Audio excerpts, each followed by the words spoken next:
FORA.tv. The world is thinking. When people say to me, "But Jane, I thought you were interested in chimpanzees and forests. Why are you spending so much time traveling around America and places? And why are you spending so much time with young people?" Because if new generations aren't being raised to be better stewards than we've been, there is no point in any of these efforts to save any of these animals or any of these environments. And I was so shocked and upset when I was traveling and meeting young people, particularly university students, college students, sometimes high school students, sometimes young people out in their first jobs, who seemed to have lost hope, who were depressed, who were angry, who were apathetic.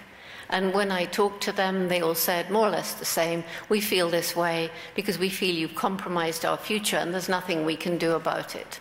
I've got 3 grandchildren. We have compromised. If you are a young person feeling that your future has been compromised by those who went before, you couldn't be more right. But if you think there's nothing that can be done about it, you couldn't be more wrong.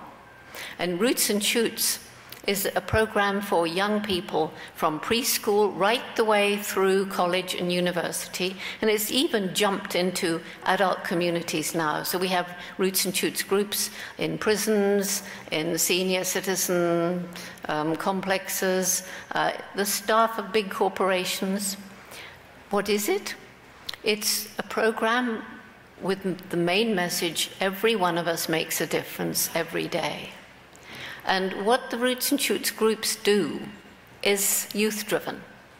The young people, or if it happens to be adults, decide what they want to do. But they choose 3 different kinds of project to make this a better world.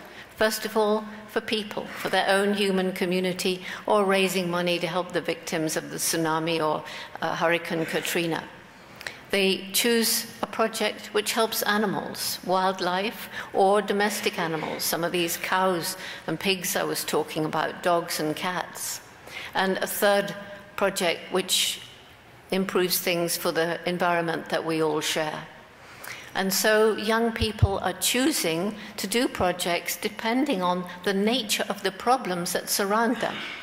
And obviously, young people in the inner city will choose to do different things from young people living in a rural area.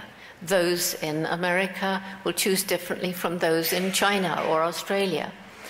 Rich children will choose different things from poor children. And in some cases, it's religion, it's culture that is feeding the young people's minds. But it's youth-driven. It's roll up your sleeves, it's get out there and do something. And it's very much about breaking down the barriers that we tend to build between people of different countries, different cultures, different religions, and between us and the natural world. So there is a theme of learning to live in peace and harmony.